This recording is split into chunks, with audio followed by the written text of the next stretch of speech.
အားလုံးပဲမင်္ဂလာပါကျွန်တော် 3D corner မှာ 3D designer 2ပဲဖြစ်ပါတယ်ဒီနေ့ဗီဒီယိုလေးကတော့ကျွန်တော်သမီးလေးရဲ့ mini hand fan လေးပြတ်နေတာကိုပြန်ပြင်ပေးထားတဲ့ဗီဒီယိုလေးပဲဖြစ်ပါတယ် TikTok မှာတင်ပြီးသားဆိုပေမဲ့ YouTube မှာပြန်တင်တဲ့အခါမှာ music copyright မိနေလို့ voice over လေး edit လုပ်ပြီးတော့ပြန်တင်ပေးလိုက်ရခြင်းပဲဖြစ်ပါတယ်ကျွန်တော်သမီးလေးရဲ့ mini hand fan လေးကတော့အခုဆိုရင်ဝယ်ထားတာလဲတစ်နှစ်ကျော်နေပြီဖြစ်တဲ့အတွက်ပြတ်သွားပြီပဲဖြစ်ပါတယ်အဲ့ဒါနဲ့ကျွန်တော်အသစ်တစ်ခုဝယ်ပေးမယ်ဆိုပြီး capital မှာသွားကြည့်လိုက်တော့ဈေးနှုန်းတွေကအနည်းဆုံး3000ကျော်မှဖြစ်နေပါတယ်အဲ့လိုနဲ့ပဲဒီ mini hand fan လေးကိုပြုပြင်ဖို့ဇလန်းလေးစားခဲ့တယ်ပေါ့ဗျာကဲစပြင်မယ်ဆိုတော့ကျွန်တော်ပြတ်နေတဲ့အစိပ်ပိုင်းလေးတွေကိုစစ်စစ်စမ်းသပ်ကြည့်လိုက်တဲ့အခါမှာတော့သူ့ရဲ့ဘက်ထရီလေးကကောင်းစာလုံးမလို့တော့တာကိုကျွန်တော်တွေ့လိုက်ရပါတယ်အဲ့ဒါနဲ့လမ်းထိပ်ကလျှက်စစ်ပစ္စည်းရောင်းတဲ့ဆိုင်မှာကျွန်တော်ချင်းရိုက်ပတ်သက်မှာအသုံးပြုတဲ့ဘက်ထရီလေးကိုတောင်းဝယ်ခဲ့ပါတယ်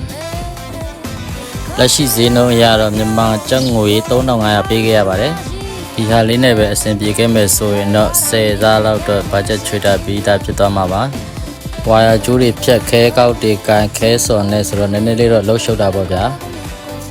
ဒါပေမဲ့ကျွန်တော်လိုမျိုးကလေးကျင်သူအတွက်ကတော့ပညာတွေအများကြီးရခဲ့ပါတယ်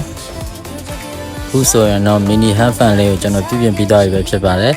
အဲ့တော့သူ့နေရာနဲ့သူစနစ်တကျကာဗာလေးတွေကိုတေချာပြန်တက်ကပါတယ်ကာဗာလေးတက်ရင်အထက်ကဝါဂျိုးလေးတွေညက်နေအောင်လေးတေချာလေးကြည့်ဆိုင်ပေးရပါတယ်အခုတော့ mini hand fan လေးကကောင်းမွန်တော့တေချာလေးပြန်လုံးနေပါပြီအဆုံးထိကြည့်ရှုပေးခဲ့ကြတဲ့တယောက်စီတိုင်းကိုအထူးပင်ကျေးဇူးတင်ရှိပါတယ်